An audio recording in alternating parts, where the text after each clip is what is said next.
இயேசுநாதர்கிட்ட ஒருத்தர் கேட்டாராம், இயேசுவே என்னை எவ்வளவு நேசிக்கிறீர்கள் அப்படின்னு.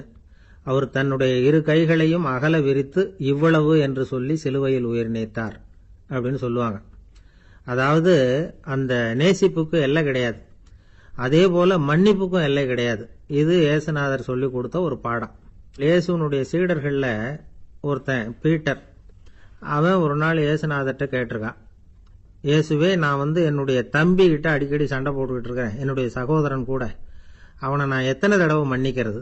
ஏற்கனவே 7 தடவை அவனை மன்னிச்சுட்டேன் அப்படின்னு சொல்லியிருக்கிறான். அப்போ இயேசு சொன்னாராம், மன்னிக்கிறதுக்கு எத்தனை தடவைங்கிற கணக்கெல்லாம் கிடையாது. எத்தனை தடவை உன்னுடைய சகோதரன் உன்னை கோபப்படுத்துகிறானோ அத்தனை தடவை நீ மன்னிக்கிறதுக்கும் தயாரா இருக்கணும், அதுதான் அப்படின்னு சொன்னாராம்.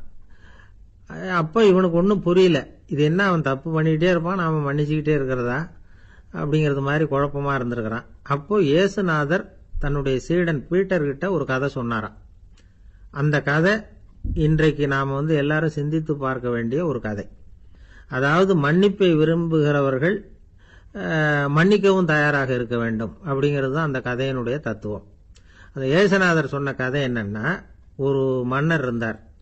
அவர் ஒரு நாள் அரண்மனையில் உட்கார்ந்து கணக்கு வழக்குகள்லாம் பார்த்துக்கிட்டு இருந்தார். நம்ம அரண்மனையிலிருந்து யார் யார் அரசாங்க கடன் வாங்கியிருக்கிறாங்க, யார் யார் திருப்பி செலுத்தி இருக்கிறாங்க அப்படிங்கிற விவரத்தையெல்லாம் பார்த்துக்கிட்டு இருந்தார். அப்போதான் புரிஞ்சுது, அந்த அரண்மனையில் வேலை செய்கிற ஒருத்தனே அரசாங்க கடன் வாங்கியிருக்கிறான். எவ்வளவு? 10,000 பொற்காசுகள் வாங்கியிருக்கான் கடன். இந்த 10,000 பொற்காசுகளை திருப்பி செலுத்தலை அரசாங்கத்துக்கு. இது மன்னர் கவனத்துக்கு வந்தது. உடனே நம்ம அரண்மனையில் இருக்கிறவனே அரசு கடன் வாங்கி திருப்பி செலுத்தாம இருக்கான், அவனை கூப்பிட்டு வாங்கன்னு சொல்லி கூப்பிட்டுட்டு வந்தாங்களாம். விசாரிச்சிருக்கிறாங்க, என்னப்பா நீ எவ்வளவு ஒன்று? ஆமாங்க 10,000 பொற்காசுகள் வாங்கியிருக்கிறேன், இன்னும் திருப்பி கட்டலைன்றான். உடனே அவர் மன்னர் சொல்லியிருக்கிறாரு, நம்ம சட்டத்திட்டப்படி நீ உடனே பணத்தை திருப்பி கட்டிடு. அப்படி உன்னால கட்ட முடியலன்னா உன்னுடைய வீடு வாசல் சொத்து சுகம் எல்லாத்தையும் வித்து அந்த பணத்தை அரசு கருவூலத்தில் சேர்த்துக்கிறதுக்கு நானே ஏற்பாடு பண்ணிடுறேன் அப்படின்னு அந்த மன்னர் சொன்னாராம். இவன் அப்படியே அதிர்ச்சி ஆயிட்டான், அப்படியே பொத்துன்னு காலில் விழுந்தானா. மன்னா என்னை மன்னிச்சுங்க, என்னால் முடியல, எனக்கு மன்னிப்பு கொடுங்க அப்படின்னு இருக்கான். உடனே அவர் எழுந்திருச்சு, சரி நீ மன்னிப்பு கேட்டுவிட்ட, அதனால உன்னை மன்னிக்கிறேன், நீ பணம் கட்ட வேண்டாம் அப்படின்னு சொல்லி அந்த மன்னர் அவனை விட்டுட்டாராம். பணத்தையும் தள்ளுபடி பண்ணிட்டார், நீ திருப்பி கட்ட வேண்டான்னு. இவனுக்கு ரொம்ப மகிழ்ச்சி, அதனால ரொம்ப உல்லாசமா வந்துகிட்டு இருக்கிறான். தெருவில் வந்துகிட்டு இருக்கிறப்ப இவங்கிட்ட கடன் வாங்கின ஒருத்தன் எதுக்கு வந்துகிட்டு இருக்கான். அவன் இவங்கிட்ட ஒரு 100 பொற்காசுகள் கடன் வாங்கியிருக்கான். அவன் வந்தான், இவன் போய் அவன் சாட்டையா பிடிச்சிக்கிட்டான், நீ எப்படா என் கடனை திருப்பி கொடுக்க போறேன்னு. அவன் இப்ப முடியல, கொஞ்சம் பொறுத்துக்கா, அப்புறம் தாரேன் இருக்கான். அதெல்லாம் முடியாது, நீ கொடுத்துதான் ஆகணும் அப்படின்னு இவன் புடிவமா சொல்றான். இப்ப நிலைமையை பாருங்க, இவன் ஏற்கனவே 10,000 பொற்காசுகள் அரசாங்கத்துல கடன் வாங்கினா அதுக்கு மன்னிச்சு விட்டுட்டார் இவனை. ஆனா இவன் இன்னொருத்தனை மன்னிக்கிறதுக்கு தயாரா இல்ல. இவங்கிட்ட கடன் வாங்கின இன்னொருத்தன் 10 பொற்காசுகள், அவனை மன்னிக்க தயாரா இல்ல. அவனை கொண்டு போய் நீதிமன்றத்தில் கொண்டு போய் நிறுத்தி தண்டனை வாங்கி கொடுத்துட்டான். நீதிபதி என்ன சொன்னாரு, அந்த இவன் வாங்கின பொற்காசுகளை திருப்பி கட்டுற வரைக்கும் ஜெயிலில் இருக்கணுங்கிறது தீர்ப்பு. ஆனா உடனே அரசர் காதுல விழுந்தது. சொல்லிட்டாங்க, உங்ககிட்ட மன்னிப்பு வாங்கிட்டு போனானே ஒருத்தன், அவன் இன்னொருத்தனை மன்னிக்கிறதுக்கு தயாரா இல்ல, அவனை கொண்டு போய் ஜெயிலில் அடைச்சுட்டான் அப்படின்னு. உடனே மன்னர் பார்த்தார், இவனை மறுபடியும் கூப்பிட்டு வர சொன்னார். தபாரப்பா, நான் உன்னை மன்னிச்சு விட்டேன், ஆனா நீ இன்னொருத்தனை மன்னிக்கிறதுக்கு தயாரா இல்ல, அதனால என்னுடைய தீர்ப்பையும் மாத்துறேன், நீயும் அரசு கடன் தீர்ற வரைக்கும் ஜெயிலில் தான் இருக்கணும் அப்படின்னு சொல்லி ஜெயிலுக்கு அனுப்பிச்சுட்டாராம். இப்படி ஒரு கதையை இயேசுநாதர் தன்னுடைய சீடருக்கு சொன்னதாக ஒரு வரலாறு. அது என்ன, அதுல இருந்து நாம புரிந்து கொள்ள வேண்டியதுன்னா, நாம மன்னிக்கப்படணும்னு நாம விரும்புறோம்னா நாம இன்னொருத்தரை மன்னிக்கிறதுக்கு தயாரா இருக்கணும். அதனால நாம இன்னொருத்தரை யாரையும் மன்னிக்க மாட்டோம், ஆனா என்ன இன்னொருத்தர் மன்னிக்கணும் அப்படிங்கறது மாதிரி செய்யக்கூடாதுன்னு சொல்லுவாங்க. அது மாதிரி நாம இப்ப இது தப்பா புரிஞ்சுக்கிறவங்களும் இருக்கிறாங்க. பாவம் மன்னிப்புங்கிறதுலாம் எதுக்குன்னா, அதாவது மறுபடியும் பாவம் செய்யாம இருக்கிறதுக்காக தான். அதான் மன்னிக்கிறாரே அப்படிங்கிறதுக்காக மறுபடியும் பாவம் பண்ணிட்டு இருக்கிறது இல்லை. அதான் ஒருத்தர் கேட்டாராம், பாவத்திலிருந்து மன்னிப்பு கிடைக்கணும்னா நீ என்ன செய்யணும் அப்படின்னு கேட்டிருக்காரு. அதுக்கு அவன் சொல்லியிருக்கிறான், நான் முதல்ல பாவம் செய்யணும், அப்பதானே மன்னிப்பு கிடைக்கும் அப்படின்னு நானா. இப்படிப்பட்டவர்கள் தான் இன்னைக்கு உலகத்தில் அதிகமா இருக்கிறாங்க. அதனால இந்த மன்னிப்பின் மகத்துவம்ங்கிறது இயேசுநாதர்ட்ட இருந்து தான் நாம புரிஞ்சுக்கணும். அந்த இயேசு சொன்ன அந்த மன்னிக்கிற மனோபாவம் இருந்தால் இன்னைக்கு உலகம் பூராவும் அமைதி பூங்காவாக இருக்கும். அதுல ஒன்றும் ஆச்சரியமே இல்லை, அதுல ஒன்றும் சந்தேகமும் இல்லை. அதனால மன்னிக்கிற மனோபாவத்தை நாம எல்லாரும் நமக்குள்ளே வளர்த்து கொள்ள வேண்டும் அப்படிங்கிறது தான் நாம இன்றைக்கு எல்லோரும் சிந்தித்து பார்க்க வேண்டிய ஒரு செய்தி. ஊருக்கு வெளியில அமைதியான ஒரு இடம், அங்க ஒரு ஆசிரமம், அங்க ஒரு சாமியார்.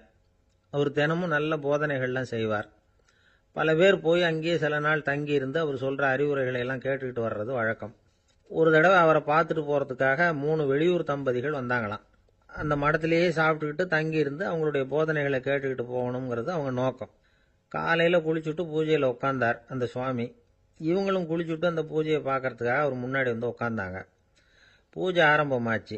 சம்பிரதாயப்படி அது ரொம்ப நேரம் நடந்துகிட்டே இருக்குது. இவங்களுக்கு நல்ல பசி இருந்தாலும் இந்த நேரத்தில் அதை எப்படி வெளியில காட்டிக்கிறது? பேசாம இருந்தாங்க. அந்த சுவாமி பூஜையை முடிச்சார். அதுக்கப்புறம் பேச ஆரம்பிச்சார். பேச்சு அருமையாக தான் இருந்தது, அமிர்தமாக தான் இருந்தது. இருந்தாலும் இவங்களுக்கு இருக்கிற வயிற்று பசி அது சரியாக கவனிக்க விடலை. அந்த சுவாமியே இதை கவனிச்சதா தெரியல.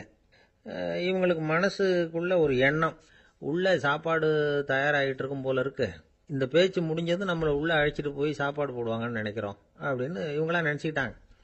ஆனால் சுவாமி இதை பற்றி எதுவுமே பேசலை, கண்டுக்கல. ஒரு அம்மாவால் அதுக்கு மேலே சும்மா இருக்க முடியுமா? முடியல. சாப்பாட்டை கவனிக்கலாமா அப்படின்னு சொல்லி மெதுவாக ஆரம்பித்தாங்க. ஓ கவனிக்கலாமே அப்படின்னு உள்ளே அழைச்சிட்டு போனார் சுவாமி. இவங்க ரொம்ப அவசரமாக எழுந்திருச்சு உள்ளே ஓடினாங்க. அங்கே ஒரு மேஜை மேலே ஒரு கிண்ணம் மூடி இருந்தது. ஓ இதுதான் சாப்பாட்டு மேஜை போல இருக்கு, இங்கே சாப்பாடு வந்துடும் அப்படின்னு நினச்சாங்க. உடனே போய் சுற்றி உட்காந்துக்கிட்டாங்க. சுவாமி அந்த கிண்ணத்தை எடுத்து அந்த அம்மா கிட்ட கொடுத்தார். அவங்க அதை வாங்கி மூடியை திறந்து பார்க்குறாங்க. உள்ள ஒரு சாவி இருக்குது. ஓ சரிதான், இது சமையலறை சாவி போல இருக்கு, அங்கே போய் அதை திறந்து சாப்பாட்டை நாமே எடுத்துக்கிட்டு வந்து இங்கே வச்சுக்கிட்டு சாப்பிடணும் போல இருக்கு அப்படின்னு நினச்சாங்க. சாவி இருக்கு இல்லையா, வாங்க பூட்டு நிறையா காட்டுறேன் அப்படின்னு சுவாமி அவங்கள அழைச்சிட்டு போனார், காட்டினார். இவங்க அந்த அறையை ரொம்ப அவளோட திறந்தாங்க. உள்ளே பார்த்தா அங்கே அரிசி, பருப்பு, விதவிதமான காய்கறி எல்லாம் இருக்குது. சமையலுக்கு வேண்டிய மிளகாய், எண்ணெய், பால், தயிர், நெய் இப்படி எல்லாமே இருக்குது. அடுப்பு, விறகு, நெருப்பு போட்டி அது கூட அங்கே இருக்குது. சாப்பாடு தயாராக இருக்கும்னு நினச்சிக்கிட்டு போனால் இப்படி இருக்குதே அப்படின்னு சொல்லி அதை பார்த்ததும் ரொம்ப சோர்ந்து போட்டாங்க அவங்க. சுவாமி என்ன இது சாப்பாடு இல்லையா அப்படின்னாங்க. அதுதான் சாப்பாட்டுக்கு வேண்டிய எல்லாம் இங்கே இருக்குதே, அடுப்பு மூட்டி நீங்கள் தான் அவங்கவுங்க ருசிக்கு தகுந்த மாதிரி சமைச்சுக்கணும். இந்த சன்னியாசிக்கு எப்படி சமைக்க தெரியும் அப்படின்னு கேட்டார் சுவாமி. சாப்பாடு தயாராக இருக்கும்னு நாங்கள் எதிர்பார்த்தோம் அப்படின்னாங்க. நீங்கள் இப்படி சொல்லுவீங்கன்னு நானும் எதிர்பார்த்தேன். இது வரைக்கும் நான் எவ்வளவோ தத்துவம்லாம் எடுத்து சொன்னேன். எல்லாத்தையும் விட இதுதான் அனுபவபூர்வமான தத்துவம். ஆண்டவன் நமக்கு நல்ல மனசை கொடுத்துருக்கிறான், நல்ல வாய்ப்புகளையும் தந்திருக்கிறான், அதையெல்லாம் பயன்படுத்திக்கக்கூடிய மூளையையும் சிந்தனையையும் கொடுத்துருக்கிறான். அதனால் அடுப்பை தான் நீங்கள் மூட்டணும், அடுப்பை நீங்கள் தான் மூட்டணும், உங்களுக்கு உகந்ததை நீங்கள் தான் சமைச்சு ருசித்து அனுபவிக்கணும். ஆண்டவனே அதை செஞ்சுக்கிட்டு இருக்க மாட்டான் அப்படின்னாராம் அந்த சுவாமி. நம்முடைய வாழ்க்கையில் பல நல்ல பலன்களை பெறறதுக்கு நாம தான் முயற்சி பண்ணணும். அதுக்குரிய சூழ்நிலையைத்தான் ஆண்டவன் கொடுப்பானே தவிர அதை விளக்கறதுக்காக தான் அந்த சுவாமி அப்படி செஞ்சு காட்டியிருக்கிறார். இது ஒரு பெரியவர் இப்படி ஒரு விளக்கம் கொடுத்தார். அதுக்கப்புறம் அந்த 3 தம்பதிகளும் தெளிவடைஞ்சுட்டாங்களாம். நாம் தெளிவடைகிறது எப்போங்கிறது தான் தெரியல அப்படின்னு பல பேர் இதை கேட்டுட்டு சொல்லிட்டு இருக்கிறாங்க. இந்த கதையை நம்முடைய நண்பர் ஒருத்தர்கிட்ட சொன்னேன். அந்த நண்பர் ரொம்ப சந்தோஷப்பட்டார். நீங்கள் சொல்கிறது கரெக்டு சார், ஆனால் நான் அதை விட ஒரு படி மேலே சார். எனக்கெல்லாம் அரிசி, பருப்பு இருக்கிற ரூம் எதுன்னு கையை காட்டிட்டா போதும், உடனே கிண்ணத்துலேருந்து சாவியை எடுத்து கொடுக்கணுங்கிற அவசியம்லாம் இல்லை எனக்கு. அப்புறம் எப்படி ரூமை திறந்துருவீங்க அப்படின்னு கேட்டேன். பூட்டை உடைச்சி திறந்துருவேன், அதுதான் எனக்கு பழக்கம் அப்படிங்கிறார். ஒருத்தர் ரொம்பவும் மகிழ்ச்சியாக வந்துக்கிட்டு இருந்தார். என்ன விஷயம்னு விசாரித்தேன். நான் தோற்று போயிட்டேன், அதுதான் மனசுக்கு மகிழ்ச்சியாக இருக்கு அப்படின்னார். எனக்கு இது ரொம்ப ஆச்சரியமாக போச்சு. இந்த உலகத்தில் தோற்று போகிறவங்க யாரும் மகிழ்ச்சியாக இருக்கிறது இல்லை. அப்படி இருக்கிறப்ப இவர் இப்படி சொல்கிறாரே, எங்கே தோற்று போனீங்கன்னு கேட்டேன். அதுக்கப்புறம் தான் அவர் விவரமாக சொன்னார். என்னோட 5 வயசு குழந்தையோட நான் விளையாடிக்கிட்டு இருந்தேன். அந்த விளையாட்டில் என் குழந்தை ஜெயிச்சு விட்டுது, நான் தோற்று போயிட்டேன் அப்படின்னார் ரொம்ப உற்சாகமாக. நான் யோசித்து பார்த்தேன். அதாவது நாம் சின்ன குழந்தையா இருக்கிறப்போ எந்த விளையாட்டில் கலந்துக்கிட்டாலும் அதில் நாம தான் ஜெயிக்கணும்னு ஒரு வெறி நமக்குள்ளே இருக்கும். நம்மளை எதிர்த்து விளையாடுறவர் நல்லவரா கெட்டவரா, பெரியவரா சின்னவரா அப்படிங்கிறதெல்லாம் முக்கியம் கிடையாது. அவர் தோத்து போகணும், நாம ஜெயிக்கணும், அதுதான் முக்கியம். எதிரியை சந்தோஷப்படுத்த விளையாடுகிற கலை அப்ப நமக்கு தெரியறதில்ல. வாழ்க்கையில் ஒரு பக்குவம் வந்ததுக்கு அப்புறம் வெற்றி பெறணுங்கிற மன அழுத்தம் போயிடுது. போட்டியில் ஜெயிக்கணுங்கிறத விட குழந்தைய சந்தோஷப்படுத்தணுங்கிறது முக்கியமாக போச்சு. ஜெயிக்கணுங்கிற வெறி ஓடி போட்டுது. ஒரு குழந்தையா இருந்தப்போ நம்ம வளர்ச்சிக்கு உதவிய வெறி பெரியவனானதுக்கு பிறகு நமக்கு எதிரியா மாறுது. அதை சரியான சமயத்தில் நாம் புரிஞ்சுக்கிட்டோம்னா போதும், நாம பொழைச்சிக்கலாம். ஒவ்வொரு மனுஷனுமே வாழ்க்கையோட அடுத்த கட்ட வளர்ச்சியில் அடி எடுத்து வைக்கிற நேரத்தில் தன்கிட்ட இருந்து ஏதோ ஒரு குணத்தை அல்லது தன் குணம் இருந்த ஏதோ ஒரு உறவை நாம் இழக்கத்தான் வேண்டியிருக்குது. ஒரு கட்டம் வரைக்கும் உதவியா இருந்த குணம் அடுத்த கட்டத்துக்கு தடையா கூட மாறிடலாம். இந்த பரிமாண மாற்றத்துக்கு உள்ளாகிற ஒவ்வொருத்தரும் பிரத்யட்சமா இதை உணர்றாங்க. ஆனா பல பேர் எப்படின்னா பழசை திறந்துட்டு புதிய கொள்கைகளை உருவாக்கிக்கிறதுக்கு இஷ்டம் இல்லாம இருந்துடுறாங்க, அல்லது அப்படி செய்ய முடியாம தவிக்கிறாங்க. இதையெல்லாம் மீறி அந்த பழசை திறந்துட்டா அதை இழந்ததால உண்டாகிற மன அழுத்தம் சில காலத்துக்கு வருத்திக்கிட்டு தான் இருக்கும், வேற வழி இல்லை. ஆரோக்கியமான ஒரு முன்னேற்றத்துக்காக அந்த மன அழுத்தத்தை தாங்கிக்கத்தான் வேணும் அப்படிங்கிறாரு அந்த உலக புகழ்பெற்ற மேதை ஒருத்தர், இந்த ஸ்காட் பெக் அப்படிங்கிறவர்.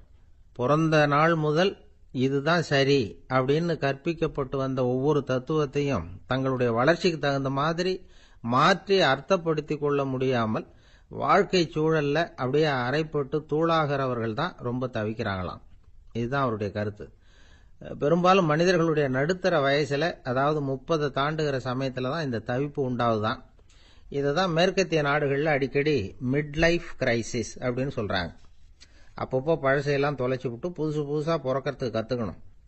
ஒவ்வொரு நிமிஷத்தையும் அந்த நிமிஷத்துக்கு ஏற்ற சித்தாந்தம் கொண்டவர்களாக சந்திப்போம் அப்படிங்கிறார் அந்த உளவியல் நிபுணர். இப்படி பழகிக்கிட்டா வாழ்க்கை இன்பமயம், இல்லைன்னா தவிப்பு மயம்தான்.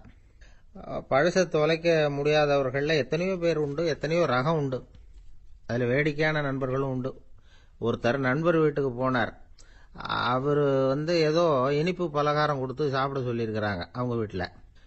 இவர் சாப்பிட்டு பார்த்துட்டு சொன்னாராம், சார் 6 மாசத்துக்கு முன்னாடி ஒரு தடவை இங்க வந்தேன், அப்போ ஒரு இனிப்பு பலகாரம் கொடுத்தீங்க, அது இதை விட நல்லா இருந்தது சார் அப்படின்னாராம். அப்ப செஞ்ச அதே இனிப்பு பலகாரம் தான் சார் இதுவும் அப்படின்னாராம் அவர். ஒரு நாள் ஒரு தகப்பனார் தன்னுடைய பிள்ளைய அழைச்சிட்டு வந்தார். சார், இவன் சரியா படிக்க மாட்டேங்கிறான், பெரியவங்களை மதிக்க மாட்டேங்கிறான், நீங்க கொஞ்ச நாள் இவனுக்கு குருவா இருந்து நல்ல விஷயங்களை சொல்லி கொடுத்தா தேவையில்லைன்னார். பெரியவங்களையும் மதிக்காதவன் எப்படி என்ன மதிக்க போறான் அப்படிங்கிறது நமக்கு யோசனை வரும் இல்லையா? வேணாங்க, என்ன விட்டுருங்க அப்படின்னோம். அவர் விட மாட்டேன்னு விட்டார். இல்லைன்னா அவரே சிஷ்யன் ஆயிடுவார் போல இருந்தது. சரி, வேற வழி இல்லாம அந்த பையனையே என்னுடைய சைடை நான் ஏத்துக்கிட்டு உபதேசம்லாம் பண்ண ஆரம்பித்தோம். அதாவது குரு பக்தின்னா அது எப்படி இருக்கணுங்கிறத பற்றி சொல்லி கொடுத்தோம் அவனுக்கு. சதமகர் அப்படின்னு ஒரு குரு இருந்தார். அவருக்கு ஒரு சீடர். அவன் பேரு துளசி சைதன்யன், நைஷ்டிக பிரம்மச்சாரி. தன்னுடைய குருவுக்கு எந்த நேரத்தில் எது தேவைங்கிறத புரிஞ்சுக்கிட்டு சேவை செய்கிறவன். ஆனால் இவனை பற்றி மற்ற சீடர்களுக்கு பொறாம வந்துட்டுது. இவன் மட்டும் இப்படி இருக்கானேன்னு உடனே குரு கிட்ட போய் கோல் மூட்டினாங்க. அவன் சரியில்லை, அவன் நடந்துக்கிறது சரியில்லை, அப்படி இப்படின்னு எதையாவது சொல்லி. இருந்தாலும் இதையெல்லாம் அந்த குரு நம்பலை. அவருக்கு தெரியும் யார் யார் எப்படின்னு. துளசி சைதன்யன் பெருமையை மற்ற சீடர்களுக்கு உணர்த்தணும் அப்படின்னு நினைச்சார். அதுக்கு ஒரு வழி பண்ணார். ஒரு நாள் சீடர்களை எல்லாம் கூப்பிட்டுக்கிட்டு ஒரு காட்டு வழியா போய்கிட்டு இருந்தார். அங்க ஒரு பெரிய மலை அருவி கொட்டிக்கிட்டு இருந்தது. குரு சீடர்கள் பக்கம் திரும்பினார்.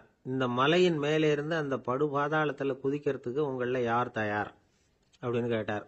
ஒரு சீடனும் வாயை திறக்கல, ஒதுங்கி நின்றுக்கிட்டாங்க. பின்னாடி மூட்டை முடிச்சோட வந்துகிட்டு இருந்தான் துளசி சைதன்யன். அவனை பார்த்தார். தபாருப்பா, நீ மேலே இருந்து அந்த அருவியில குதி அப்படின்னார். அப்படியே செய்யறேன் சுவாமின்னா ஓடி போய் பொத்துன்னு குதிச்சுட்டான். அடுத்த கணமே குருநாதர் தன்னுடைய யோக சக்தியால பறந்து போய் அவன் கீழே விழுந்துடாம தாங்கி பிடிச்சி கொண்டுகிட்டு வந்துட்டார். மற்ற சீடர்களுக்கெல்லாம் ஒரு மாதிரி ஆயிட்டுது. அடுத்தபடியா என்ன பண்ணலாம்னு யோசிச்சாங்க இவனை மாட்டி விடுறதுக்கு. ஒரு நாள் வெத்தலை அடிக்கிற ஒரு சின்ன உரலையும் உலக்கையையும் எடுத்து ஒளிய வச்சுட்டாங்க. சதமகர் சன்னியாசி இல்லை, அவர் வெத்தலை போடுவார். பல்லு சரியில்லை, அதனால இடிச்சுதான் வெத்தலையை போடணும். திடீர்னு வெத்தலை பாக்கு கேட்டார். வழக்கமா உரல்ல இடிச்சு தர்றது தான் துளசியின் பழக்கம். உரலை தேடினா கிடைக்கல, என்ன பண்றது? குரு கேட்டுவிட்டார. குரு சேவை தானே முக்கியம்.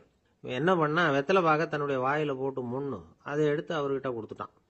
குரு எதையோ படிச்சுக்கிட்டே அதை வாங்கி வாயில போட்டுக்கிட்டார். துளசி, இன்னைக்கு தாம்பூலம் நல்லா இடிக்கப்பட்டிருக்கு, ருசியா வேற இருக்கு, அதை இடிச்ச பாத்திரத்தை என் கண்ணால பார்க்கணும்னு ஆசையா இருக்குன்னுட்டார். அதை மட்டும் அனுப்பி போய் நீ வர வேண்டான்னு வேற சொல்லிவிட்டார். இதை கேட்டதும் துளசி தவிச்சு போயிட்டான். இவன் போகாம எப்படி வாயை மட்டும் அனுப்பி வைக்க முடியும்? இவன் தவிக்கிறத பார்த்ததும் மற்ற சீடர்களுக்கெல்லாம் மனசுக்குள்ள ரொம்ப சந்தோஷம். துளசி கொஞ்சமும் யோசிக்கல. வாழை எடுத்தான், தன்னுடைய தலையவே அப்படியே அறுத்து வெட்டி எடுத்தான். இன்னொரு சீடங்கிட்ட கொடுத்துட்டான், எடுத்துட்டு போன்னு சொல்லி. கொண்டுட்டு போய் குரு முன்னாடி வைக்கிறாங்க. அந்த தலையில வாய் திறந்திருக்கு, வெத்தலை போட்டு முன்னு இருந்தது, தெரிஞ்சு போச்சு, சிவப்பா இருந்தது. அவனுடைய குரு பக்தியை இப்ப எல்லாரும் ஒத்துக்கிட்டாங்க. அதுக்கப்புறம் குரு சதமகர் தன்னுடைய அற்புத திறமையினால அந்த தலையை மறுபடியும் ஒட்ட வச்சுட்டார். துளசிக்கு உயிர் வந்துட்டுது. இப்படி ஒரு பெரிய கதை உண்டு. அதாவது துளசி சைதன்யன் அவனுடைய குரு பக்தி எப்படி அப்படின்னு கேட்டோம். ரொம்ப அபாரம் அப்படின்னு அந்த பையன் அடக்கமா, சும்மா விளையாட்டுக்காக தான் அப்படி அவங்கிட்ட கேட்டோம். ஏன்பா உன்னுடைய குரு பக்தியை என்கிட்ட காட்டுறதுக்கு உன்னோட கழுத்தை நீயே அறுக்கணும்னு நான் சொன்னா அதை நீ செய்வியா அப்படின்னு கேட்டோம். என்னுடைய கழுத்தை நானே அறுக்க வேண்டிய அவசியம் இல்லை சார் அப்படின்னா அவன். ஏண்டான்னு, அதே காரியத்தை தான் இனிமே நீங்க தினமும் செய்ய போறீங்களே சார் அப்படிங்கிறான்.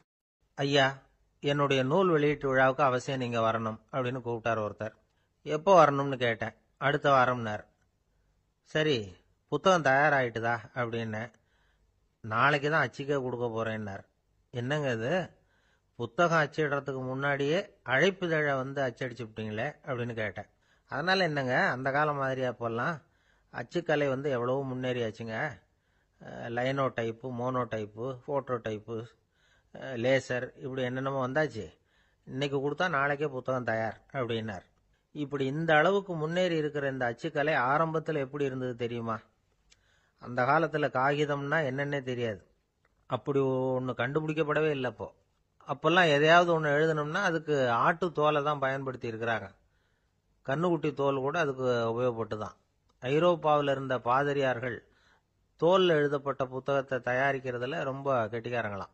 எகிப்து, அப்புறம் மத்திய தரைக்கடல் ஓரத்தில் உள்ள நாடுகள், இங்கெல்லாம் தோல் தான் எழுது பொருளாக பயன்பட்டு வந்திருக்குது. ஆனால் நம்ம நாட்டில் ஓலைச்சுவடிகளை எழுத்துக்கு பயன்படுத்தி இருக்கிறாங்க. எழுதுறதுக்கு தோலை பயன்படுத்தினவங்க பிறகு பேப்பரைஸ் அப்படிங்கிற கோரை புல்லை அதுக்கு பயன்படுத்தினாங்களாம். இதெல்லாம் அப்படி கொஞ்சம் கொஞ்சமாக கண்டுபிடிச்சிட்டு வந்திருக்கிறாங்க. அந்த புல்லை கச்சிதமாக நறுக்க வேண்டியது, நல்லா பதப்படுத்த வேண்டியது, அதுக்கப்புறம் அதில் எழுத வேண்டியது, அவ்வளவுதான். பேப்பருங்கிற சொல்லே இந்த பேப்பைரஸ் அப்படிங்கிறதுலேருந்து வந்தது தான்.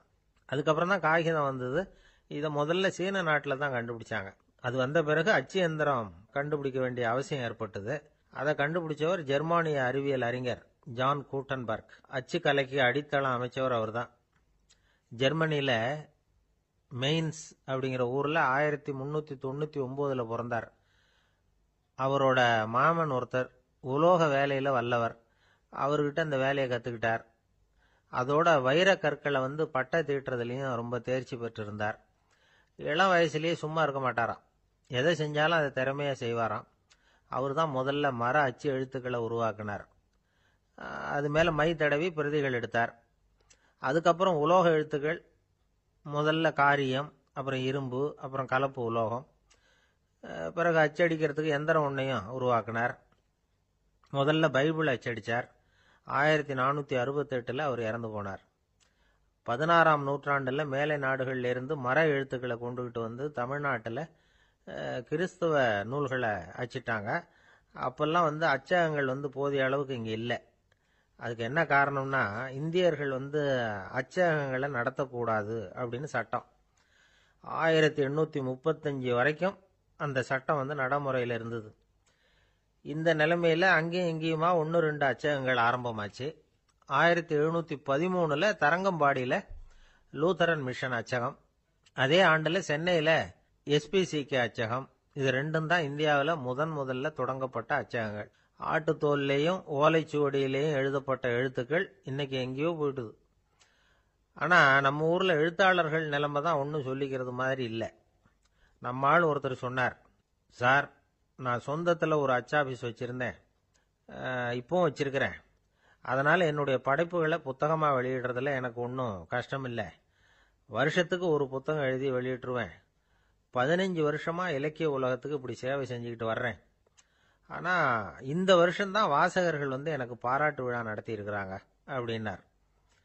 இந்த வருஷம் அப்படி என்ன விசேஷம் அப்படின்னு கேட்டோம். இந்த வருஷம்தான் நான் எந்த புத்தகம் எழுதி வெளியிடாம இருந்தேன், அதுக்காகத்தான் எனக்கு இந்த பாராட்டு விழா அப்படின்னார். ஆசைப்படுறதுல தப்பு இல்லை, ஆனா அந்த ஆசை தேவைக்கு தகுந்த மாதிரி இருக்கணும். தேவைக்கு மீறிய ஆசைகள் இருக்கு பாருங்க, அது தேவையில்லை. இந்த கருத்தை வலியுறுத்தது மாதிரி ஒரு கதை உண்டு. தேவேந்திரனுக்கு திடீர்னு வீடு கட்டணும்னு ஒரு ஆசை வந்துதான். வீடுன்னா நாம கட்டுற மாதிரி இல்லை. தேவேந்திரன் வீடுன்னா சும்மாவா, ஒரு பிரம்மாண்டமான அரண்மனை கட்டணும். அது மாதிரி இந்த 3 லோகத்திலையும் ஒரு அரண்மனை கிடையாது அப்படின்னு எல்லாரும் சொல்லணும். இது அவனோட ஆசை. உடனே தேவ தச்சரான விஸ்வகர்மாவை கூப்பிட்டான், உத்தரவு போட்டான். விஸ்வகர்மா தன்னுடைய உதவியாளர்களை எல்லாம் கூப்பிட்டு ஒன்னா சேர்த்துக்கிட்டார். படாத பாடுபட்டு ஒரு பெரிய அரண்மனையை கட்டி முடிச்சார். கட்டி முடிக்க 1000 வருஷம் ஆச்சு. தேவேந்திரன் வந்து பார்க்கறான். அவனுக்கு திருப்தி ஏற்படலை. என்னுடைய அந்தஸ்துக்கு இது ரொம்ப சாதாரணமான கட்டிடம், இதை விட இன்னும் பெருசா கட்டு அப்படின்னா. தேவ தச்சர் திணறி போயிட்டார். அவரால் அதுக்கு மேல எதுவும் செய்ய முடியல. என்ன பண்றதுன்னு யோசனை பண்ணார். நேரா நாரதர் காலில் போய் விழுந்தார். நீங்க தான் என்ன இந்த பிரச்சனையிலேருந்து காப்பாற்றணும்னார். நாரதர் யோசனை பண்ணார். சரி கவலைப்படாதேன்னார். நேரா இந்திரன் கிட்ட போனார்.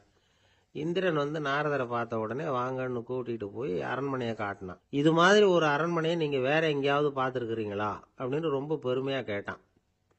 நான் பார்த்ததில்லை, ஆனா என்னை விட வயசுல மூத்தவர் மகரிஷி லோமேசர், அவர் ஒருவேளை பார்த்துருக்கிறாரா என்னமோ அப்படின்னார். உடனே அவரை மனசுல நினைச்சு தியானம் பண்ணினார். அடுத்த கணம் லோமேசர் அங்க வந்தார். இடையில ஒரு சின்ன துண்டு, கையில ஒரு கமண்டலம், தலையில ஒரு பாய், அவ்வளவுதான் அவர்கிட்ட இருந்தது. எதுக்காக தலையில எந்த பாய் அப்படின்னு கேட்டான் இந்திரன். என்ன மாதிரி அற்ப ஆயுள் உள்ள ஒரு ஜீவன் தனியா வீடு கட்டிக்கிட்டு திண்டாடணுமா? இந்த பாய் தான் ஒரு வீடு மாதிரி எனக்கு நிழல் கொடுக்குது அப்படின்னார் அவர். என்னது, உங்களுக்கு வந்து அவ்வளவு கொஞ்சமான ஆயுளா அப்படின்னு ஆச்சரியத்தோட கேட்டான் இந்திரன். ஆமா, இதை பாரு, என்னுடைய மார்புல ஒரு பொற்காசு அளவுக்கு ரோமம் உதிர்ந்துட்டுது. எப்ப என் உடம்புல உள்ள எல்லா ரோமமும் உதிர்ந்துருமோ அப்ப என்னுடைய ஆயுள் முடியும் அப்படின்னார். எப்ப அந்த ரோமங்கள் பூரா உதிரும்னு கேட்டான் இவன். ஒரு பிரம்மா மறைஞ்சதும் ஒரு ரோமம் உதிரும். என் உடம்புல உள்ள ரோமங்களின் எண்ணிக்கை எவ்வளவோ அவ்வளவு பிரம்மாக்கள் தோன்றி அவங்க ஆயுள் முடியும் பொழுது என் உடம்புல உள்ள ரோமங்கள் பூரா உதிரும் அப்படின்னார். அப்படின்னா ஒரு பிரம்மாவோட ஆயுள் எவ்வளவு காலம்னு கேட்டான். ஒரு பிரம்மாவுக்கு 100 தேவ வருஷம். ஒவ்வொரு தேவ வருஷத்துக்கும் 365 தேவ நாள். ஒவ்வொரு தேவ நாள்லயும் ஒன்ன மாதிரி 14 இந்திரர்கள் தோன்றி மறைகிறாங்க அப்படின்னு மகரிஷி லோமேசர் சொல்றார். இதை கேட்டதும் இந்திரன் ஆடி போயிட்டான். அவ்வளவு ஆயுள் உள்ள இவரே அற்ப ஆயுள்னு சொல்றார். நான் என்னுடைய ஆயுளை பெருசா நினைச்சுக்கிட்டு பிரம்மாண்டமான அரண்மனை கட்டணும்னு ஆசைப்படுறேனே அப்படின்னு நினைச்சான். எனக்கு வீடு கட்டின வரைக்கும் போதும்னு விட்டான். அதனால நாமெல்லாம் நம்முடைய தேவைக்கு தகுந்த மாதிரி ஆசைப்படுறது தான் நியாயம். ஆனா அப்படியே நடந்துக்கிறோம். மனுஷன் வந்து கடவுளையே ஏமாத்தி காசு வாங்கறதுக்குள்ள ஆசைப்படுறான். ஒருத்தன் கடவுளை நினைச்சு தவம் இருந்தான். கடவுள் நேரில் வந்தார். தேவலோகத்துல ரூபாய்க்கெல்லாம் என்ன மதிப்புன்னு கேட்டான். அங்கெல்லாம் ரூபாய்ங்கிறது உங்க பணத்துல 1 கோடி ரூபாய்க்கு சமம். அதாவது தேவலோகத்துல 1 ரூபான்னா இங்க 1 கோடி ரூபா. அது மாதிரி எங்களுக்கு ஒரு நாள்ங்கிறது உங்க கணக்குல 1 கோடி வருஷத்துக்கு சமம் அப்படின்னாரு கடவுள். அப்படின்னா எனக்கு நீங்க அதிகமா எதுவும் தர வேணாம், உங்க கணக்குப்படி ஒரே 1 ரூபா கொடுங்க, அது போதும்னா இவன் ரொம்ப சாமர்த்தியமா. கடவுள் யோசனை பண்ணார். அது ஒன்றும் கஷ்டம் இல்லை, 1 ரூபா தானே கேட்கற, கொடுத்துட்றேன். ஆனா இப்போ வரும்பொழுது நான் எடுத்துக்கிட்டு வரல, எங்க கணக்குப்படியே 1 நாள் பொறுத்துக்க பணத்தோட வந்துடுறேன் அப்படின்னு சொல்லிவிட்டு பறந்து போயிட்டார். ஒரு நண்பர் இருக்கார். எப்ப பார்த்தாலும் கையில ஒரு புத்தகம் இருக்கும். புத்தகம் இல்லாம எங்கேயும் புறப்பட மாட்டார். எதுக்காக இப்படி எடுத்துட்டு போறீங்க அப்படின்னு கேட்டா, எனக்கு இது ஒரு நல்ல நண்பன் மாதிரி, இந்த காலத்துல எங்க போனாலும் காத்திருக்க வேண்டியிருக்கு, அது மாதிரி சமயத்துல நான் வந்து நண்பன் கூட பேசிக்கிட்டு இருப்பேன் அப்படிம்பாரான். ஒருத்தர் ஒரு பெரிய அரச பதவியில் இருந்தார். அவர் பதவியிலிருந்து இறங்க வேண்டிய சூழ்நிலை. அரசு கொடுத்திருந்த வீட்டை விட்டுட்டு வெளியில வர்றார். வரும்பொழுது 2 கையிலேயும் 2 பெட்டியை எடுத்துட்டு வந்தாராம். சார், உங்களுடைய உடைமைகள் அப்படின்னு கேட்கறாங்க அங்க இருந்த ஊழியர்கள். இவர் தன்னுடைய கையில இருக்கிற பெட்டியை காட்டி, இதுதான் என்னுடைய சொத்து அப்படின்னாராம். ஒரு பெட்டியில அவருடைய உடைகள், இன்னொரு பெட்டியில அவர் விரும்பி படிக்கிற புத்தகங்கள், அவ்வளவுதான். இதுதான் இருந்துதான். புத்தகம் படிக்கிறது வந்து மனசுக்கு நல்லதுங்கிறது நமக்கு தெரியும். புத்தக வாசிப்பு வந்து உடம்புக்கும் நல்லதுங்கிறாங்க. அது நமக்கு ஆச்சரியமா தான் இருக்குது. ஒரு நபர் ஒரு வருஷத்துல சராசரியா 2000 பக்கங்களை படிச்சிருக்கணுமா, யுனெஸ்கோ பரிந்துரை. ஆனா நம்ம நாட்டில் நாம சராசரியா படிக்கிறது 32 பக்கங்கள், அவ்வளவுதான். இவ்வளவுக்கு நம்ம நாட்டில் 6000த்துக்கும் மேற்பட்ட நாளேடுகள், 2000த்துக்கும் மேற்பட்ட இதழ்கள், மலர்கள், இவ்வளவு இருந்தும் சரியா வரல. இந்த உலகத்துல முதல் நூலகம் எங்க எப்போ ஆரம்பமாச்சு தெரியுமா? கிமு 2500 ஆண்டுல அது ஆரம்பமாயிருக்குது. பாபிலோனியாவில் அமில் அணு அப்படிங்கிற அரசன் தான் நூலகத்தை உருவாக்கி இருக்கிறான். அப்பெல்லாம் தாள் கிடையாது, களிமண் தான். களிமண் பலகைகளில் எழுதி அது தொகுத்து அப்படியே நூலாக்கி அதை நூலகத்தில் வச்சிருப்பாங்களாம். அரசருடைய நூலகத்தில் 1000த்துக்கும் மேற்பட்ட நூல்கள் இருந்ததாக வரலாற்று குறிப்பு இருக்குது. அது மட்டும் இல்லை, அந்த நூலகத்தில் பொருள் வாரியா, அதாவது சப்ஜெக்ட் வாரியா புத்தகங்களை வகைப்படுத்தி வச்சிருந்தாங்களாம். அதில் மிச்சம் இருந்த ஒரு 25 களிமண் பலகை புத்தகங்கள் இன்னைக்கும் பிரிட்டிஷ் அருங்காட்சியகத்தில் இருக்குதான்.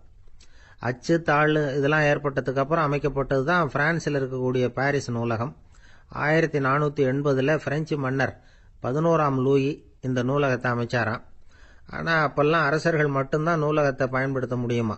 அதுக்கப்புறம் 17ஆம் நூற்றாண்டில் இந்த முறை மாறி பொதுமக்கள் அங்கே போகலாம், படிக்கலாம் அப்படிங்கிற நிலைமை வந்துதான். போட்லியன் நூலகம் அப்படின்னு அதுக்கு பேர், பாரிஸ் நகரத்தில் இருக்கு. அங்கதான் நூல்களின் பட்டியல் தயாரிப்பு பணி ஆரம்பமாச்சு. கல்வி வளர்ச்சியையும் நூலகத்தையும் இணைச்சவர் நெப்போலியன் போனபார்ட். முன்பணம் செலுத்தி புத்தகத்தை படிக்கிற முறையையும் அவர் தான் கொண்டுட்டு வந்தாராம். மக்கள்கிட்ட வசூலிக்கிற வரியின் ஒரு பகுதியை நூலகத்துக்கு பயன்படுத்தினவரும் அவர் தானா. நெப்போலியன் நூலகத்தில் உலகத்தில் உள்ள எல்லா மொழி நூல்களும் இருக்குதான். அங்கே ஒரு தமிழ் நூலும் இருந்திருக்குது. அது என்னன்னா கம்பராமாயணம். சோவியத் யூனியனுக்கு படையெடுத்து போனப்போ அங்கிருந்து லட்சக்கணக்கான புத்தகங்களை இந்த பனிச்சறுக்கு வாகனங்கள் இருக்குல்ல, அதில் கொண்டுகிட்டு வந்ததாக வரலாறு. அடுத்தபடியாக குறிப்பிட்டு சொல்லத்தக்க நூலகம் எதுன்னா பிரிட்டிஷ் நூலகம். மிக பழைய கையெழுத்து பிரதியெல்லாம் கூட அங்கே இருக்குது. 1753 ஆரம்பமாச்சு. அதில் உள்ள நூல்களை வரிசையாக அடுக்கினா 180 கிலோமீட்டர் நீளத்துக்கு வருமா. மிகப்பெரிய நூலகம் அமெரிக்க தலைநகர் வாஷிங்டனில் இருக்குதான். இந்தியாவை பொறுத்த வரைக்கும் பெரிய பழைய நூலகம் எதுன்னா கல்கத்தா நூலகம். எல்லா இந்திய மொழி நூல்களும் இங்கே உண்டு. மகாகவி பாரதியார் நடத்தின இந்தியாங்கிற இதழின் எல்லா பிரதிகளும் அங்கே பாதுகாப்பாக இருக்குது. படிக்கும் பழக்கம் இங்கே வளர வேண்டியிருக்குது. ஒருத்தர்கிட்ட ஒரு புஸ்தகத்தை கொடுத்து விமர்சனம் எழுத சொல்லியிருந்தாங்க. கொஞ்ச நாள் கழிச்சு அவரை போய் பார்த்து, என்னங்க புஸ்தகத்தை படித்து பார்த்தீங்களா அப்படின்னு கேட்டாங்களாம். இதுக்கு அவர் சொல்லியிருக்கிறார், இன்னும் நான் படித்து பார்க்கலிங்க, இப்போ தானே விமர்சனமே எழுதி முடிச்சிருக்கிறேன், இனிமே தான் படிக்கணும் அப்படின்னாராம். ஒருத்தர் அவசரமாக போய்கிட்டு இருந்தார். எங்கே போய்கிட்டு இருக்கீங்க அப்படின்னு கேட்டார் ஒரு பெரியவர். கடைக்கு போகிறேன் சார், சாமான் வாங்கறதுக்கு அப்படின்னார். அங்கே போகிறதுக்கு முன்னாடி தெரிஞ்சிக்க வேண்டியதெல்லாம் தெரிஞ்சுக்கிட்டீங்களா அப்படின்னு கேட்டார் பெரியவர். கடைக்கு போய் காசை கொடுத்து ஒரு பொருளை வாங்கிட்டு வரப்போகிறோம், இதில் தெரிஞ்சிக்க வேண்டியது என்ன இருக்குது அப்படின்னார் அலட்சியமா. இப்போ அந்த பெரியவர் பேச ஆரம்பித்தார். இந்த உலகத்தில் எந்த ஒரு செயலில் இறங்குறப்பவும் நாம் நல்லா ஆலோசனை பண்ண வேண்டிய விஷயம் 5 அப்படின்னார். உதாரணமாக, ஒருத்தன் கடைக்கு போய் ஏதோ ஒரு பொருளை வாங்கிட்டு வர போகிறான்னு வச்சுக்கங்களேன். அப்போ கூட அவன் 5 விஷயங்களை பற்றி தெரிஞ்சுக்க வேண்டியிருக்குது அப்படிங்கிறார் அவர். முதல்ல அந்த பொருள் எப்படிப்பட்டது அப்படிங்கிறத தெரிஞ்சுக்கணும். ரெண்டாவதா தன்னை பற்றியும் தெரிஞ்சுக்கணும். அப்போ தான் அந்த பொருள் தனக்கு தேவையா இல்லையா அப்படிங்கிறத புரிஞ்சுக்க முடியும். மூணாவதா தெரிஞ்சுக்க வேண்டியது ஒன்று இருக்குது. அது என்னன்னா, அந்த பொருளை அடையறதுக்கு வழி என்ன அப்படிங்கிறத தெரிஞ்சுக்கணும். அதாவது எவ்வளவு பணம் கொடுத்தா அது கிடைக்கும், இது மாதிரியான விஷயங்கள். நாலாவதா அந்த பொருளை அடையிறது மூலமா நாம் அடையக்கூடிய பயன் என்ன அப்படிங்கிறதையும் உணரணும். அஞ்சாவது, அந்த பொருளை அடையிறதுல இருக்கக்கூடிய தடை எது அப்படிங்கிறதையும் நாம் தெரிஞ்சுக்கணும். பெரியவர் பேசுறது ஏதோ தத்துவம் மாதிரி தெரியுது இல்லையா? தத்துவம் தான். அதாவது இப்படி உலகியல் வாழ்க்கையில் சின்ன சின்ன விஷயங்கள்லேயே நாம் 5 விஷயங்களை தெரிஞ்சுக்க வேண்டியிருக்குது. அது ரொம்ப அவசியமாக இருக்குது.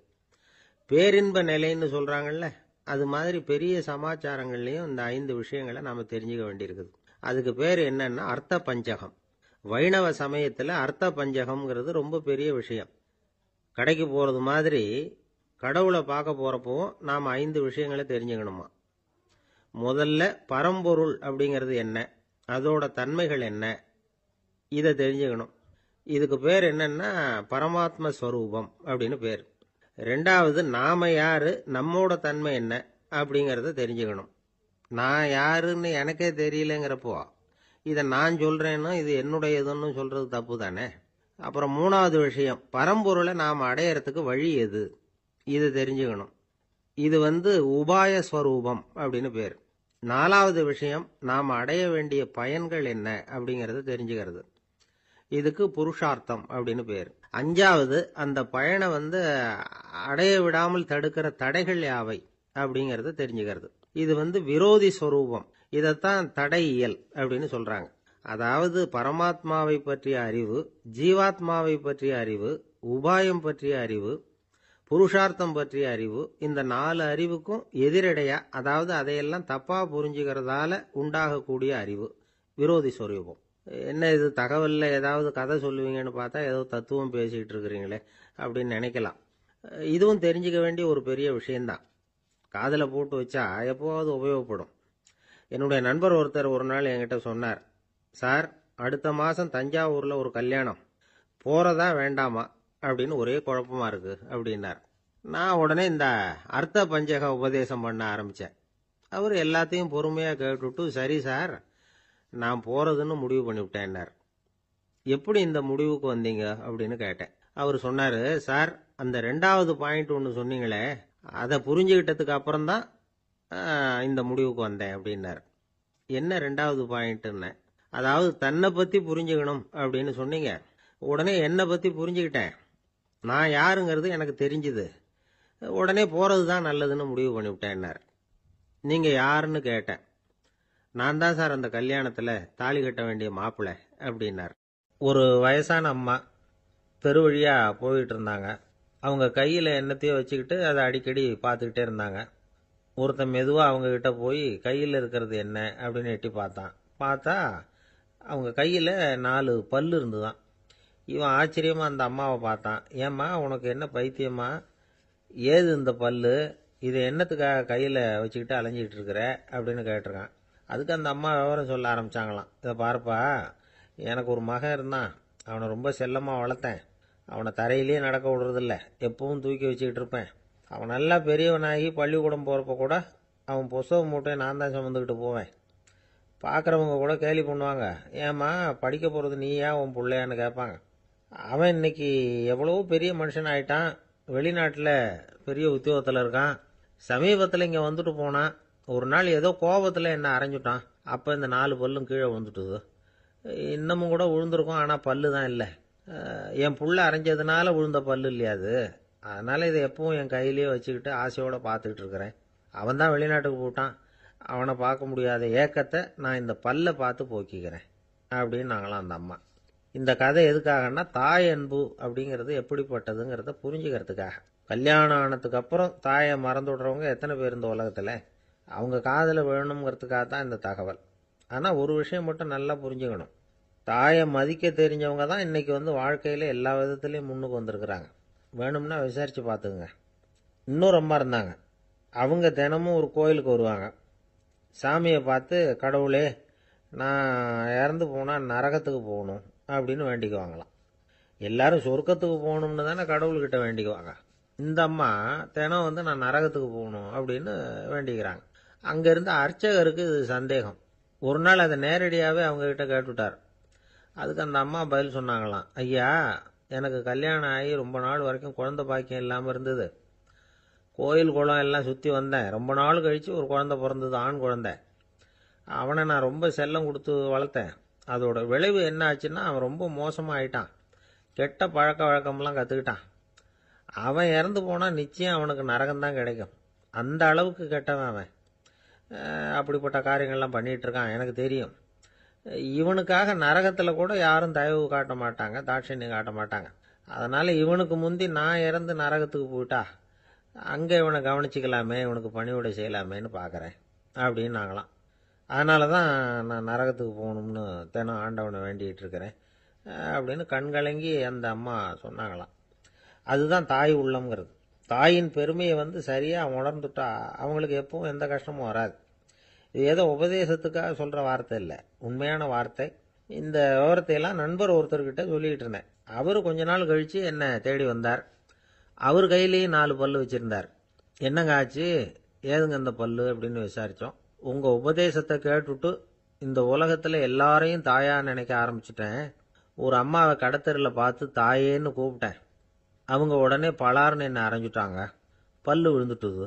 அதை தான் பொறுக்கி எடுத்துக்கிட்டு நேராக உங்களை தேடி வந்துக்கிட்டு இருக்கிறேன்னார். தாயேன்னு தானே கூப்பிட்டீங்க, அதுக்கு ஏன் அரைஞ்சாங்க அப்படின்னு கேட்டோம்.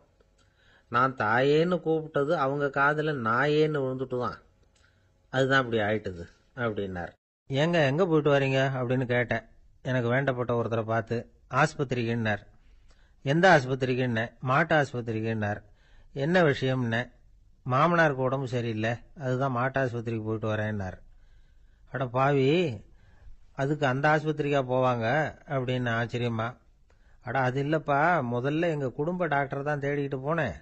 அவர் அந்த நேரத்தில் அவர் வளர்க்குற நாய்க்குட்டிக்கு உடம்பு சரியில்லைன்னு சொல்லி அதை தூக்கிக்கிட்டு மாட்டு ஆஸ்பத்திரிக்கு போயிட்டாராம் சொன்னாங்க. அதனால் அங்கே போய் அவரை சந்தித்து விஷயத்தை சொல்லிவிட்டு வர்றேன்னார். அப்புறம் தான் எனக்கு கொஞ்சம் நிம்மதியாக இருந்தது. பொதுவாக நமக்கு தெரிஞ்ச வரையில் டாக்டர்கள் 2 வகை. நமக்கு வைத்தியம் பண்ணுற டாக்டர்கள் ஒரு வகை, நம்மக்கிட்ட இருக்கிற ஆடு மாடு கோழிக்கு வைத்தியம் பண்ணுற டாக்டர்கள் ஒரு வகை. இப்போ தான் எனக்கு தெரியும் இன்னொரு வகையான டாக்டர்களும் உண்டுங்கிறது. அது யாருன்னா பூச்சிகளுக்கு வைத்தியம் பண்ணுற டாக்டர்கள், அதாவது பூச்சி டாக்டர்கள். வெளிநாடுகளில் அப்படிலாம் கூட சில பேர் இருக்கிறாங்க. பிரிட்டனில் யார்க்ஷயர் வட்டாரத்தில் ராதர்ஹாம் அப்படின்னு ஒரு ஊர். அங்கே ஒரு விலங்கியல் மருத்துவர், பேர் டாக்டர் லான்ஸ் ஜெப்சன். அவர் ஆஸ்பத்திரி வாசலில் பார்த்தீங்கன்னா தினமும் நிறைய பேர் நின்றுக்கிட்டு இருப்பாங்க. கையில் கண்ணாடி குடுவை, தகர டப்பா இப்படி ஏதாவது இருக்கும். அதுக்குள்ளே ஏதாவது பூச்சிகள் இருக்கும். அதுக்கு வைத்தியம் பண்ணுறதுக்காக வந்தவங்க தான் அவங்கெல்லாம். சிலந்தி பூச்சி, பல்லி, தேளு, பாம்பு இப்படி ஏதாவது இருக்கும். பொழுதுபோக்காக சில பேர் நாய், பூனை, கிளி, மைனா, புறா இப்படி ஏதாவது வளர்க்குறாங்கல்ல, அது மாதிரி இப்போல்லாம் தேளு, பல்லி, பாம்பு, பூச்சி இதையெல்லாம் வளர்க்க ஆரம்பிச்சிட்டாங்களாம். இது ஒரு புது ஃபேஷன். இப்போ கூண்டுக்குள்ளே டப்பாக்குள்ளே போட்டு வளர்க்குறது, அதுக்கு ஏதாவது நோய் வந்துட்டுதுன்னா வைத்தியம் பண்ணுறதுக்கு டாக்டர்கிட்ட வந்துட வேண்டியது, இப்படி இந்த பழக்கம்லாம் நிறையா வந்துட்டுது. ரத்தம் உறிஞ்சிற அட்டைகள் கூட இவங்ககிட்ட வைத்தியத்துக்கு வருதான். சிலந்திகளில் செங்கால் சிலந்தின்னு ஒரு வகை. மத்திய அமெரிக்க காடுகளில் இது அதிகம். சிலந்திகள்லேயே ரொம்ப விலை உசந்தது இந்த ரகம்தான். கால்களில் சிவப்பு கோடுகள் இருக்கும். இந்த இனம் இப்போ குறைஞ்சிக்கிட்டே வர்றதுனால சர்வதேச விதிகளின்படி இவற்றின் ஏற்றுமதி இறக்குமதிக்கு தடை விதிக்கப்பட்டிருக்குது. அதனால் இதை வளர்க்குறவங்க வீட்டுக்குள்ளேயே இனவிருத்தி மூலமாக பெருக்கி விற்பனை பண்ணிட்டு வராங்களாம். அந்த வகை சிலந்திகள் தான் இப்போ வைத்தியத்துக்கு அதிகமாக வருதான். சரி, இதுக்கெல்லாம் எப்படி வைத்தியம் பண்ணுறாங்க? முதல்ல அதை குளிர்பதன பெட்டியின் வழுவழுப்பான சுவரில் விட்ட உடனே அதெல்லாம் மெதுவாக இறங்கி வரும். அப்போ அதன் நோயை கண்டுபிடிக்கிறது சுலபம். அப்புறம் அதுக்கு கிருமிகளை கொல்லக்கூடிய மருந்துகளையோ வலி நிவாரண மருந்துகளையோ கொடுப்பாங்க. கால் உடைஞ்ச சிலந்திகளுக்கு பசையை கொண்டு ஆப்ரேஷன் பண்ணுவாங்க. சில சிலந்திகளுக்கு உடைஞ்ச காலை எடுத்துட்டா புதிய கால் வளர்ந்துடும். சிலந்திகளை மனிதர்கள் கையில் எடுக்கிறப்போ அது பயந்து போய் கீழே குதிக்குது, அதனால் கால் உடஞ்சி விடுது, இல்லைன்னா வயிறு சேதமடையுது. அந்த நிலைமையில் வர்ற சிலந்திகளுக்கு மயக்க மருந்து கொடுத்து ஆப்ரேஷன்லாம் கூட பண்ணுறாங்களாம். பார்த்தீங்களா பூச்சிகளுக்கு வந்த வாழ்வே. நம்ம ஊர்லேயும் வீடுகளில் பூச்சிகள் வளர்க்குறது உண்டு. ஒருத்தர் வந்தார், எனக்கு 3000 கரப்பாம்பூச்சி அவசரமாக தேவைப்படுது, எங்கே கிடைக்கும்னு கேட்டார். கரப்பாம்பூச்சியா, அது என்னத்துக்குன்னு கேட்டோம். அது வேற ஒன்றும் இல்லை, நான் குடியிருக்கிற வாடகை வீட்டை காலி பண்ண போகிறேன். வீட்டு சொந்தக்காரர் என்ன சொல்கிறாருன்னா, இந்த வீட்டுக்கு நான் குடி வந்தப்போ எப்படி இருந்ததோ அதே நிலைமையில் விட்டுட்டு போகணும்னு வீட்டுக்காரர் சொல்லியிருக்கிறார், அதனால தான் கேட்டேன் அப்படின்னார். அந்த காலத்தில் அண்ணாமலை ரெட்டியார்னு ஒருத்தர் இருந்தார். அவர் வெங்கனூர் அப்படிங்கிற கிராமத்தில் இருந்தார். அங்கேருந்து விருத்தாசலம் கோவிலுக்கு தவறாமல் போயிட்டு வந்துக்கிட்டு இருந்தார். இடையில வெள்ளாறு, அதில் ஒரு சமயம் வெள்ளம் வந்துட்டுது. இவரால் போக முடியல. அதோட விளைவு வெங்கனூர்லேயே ஒரு கோவில் கட்டணும் அப்படின்னு முடிவு பண்ணார், சிவாலயம். அந்த சமயத்தில் வடநாட்டில் பஞ்சம். அதனால் அங்கே இருந்த பல சிற்பிகள் தென்னாட்டை நோக்கி வர ஆரம்பித்தாங்க. அவங்க வெங்கனூர் வழியாக வர்றது தெரிஞ்சதும் இவர் போய் பார்த்தார். இங்கே ஒரு கோவில் கட்டணும், அதுக்கு நீங்கள் உதவணும்னார். பஞ்ச காலத்தில் இப்படி ஒரு வாய்ப்பு கிடைச்சதில் அவங்களுக்கும் ரொம்ப மகிழ்ச்சி. உற்சாகத்தோடு ஒத்துக்கிட்டாங்க. ஆலய திருப்பணி ஆரம்பமாச்சு. அவங்களுக்கு வேண்டிய எல்லா வசதிகளையும் இவர் செஞ்சு கொடுத்தார். அவங்களுக்கு எந்த குறையும் இல்லாமல் பார்த்துக்கிட்டார். அது மட்டும் இல்லை, ஒவ்வொரு நாளும் அங்கே வருவார். உங்களுக்கு என்ன வேணும் எது வேணும்னு கேட்பார். ஏதாவது குறை இருந்தால் சொல்லுவாங்க. உடனே தீர்த்து வைப்பார். இவரும் கேட்பார், எந்த குறையா இருந்தாலும் என்கிட்ட சொல்லுங்க அப்படின்னு சொல்லுவார்.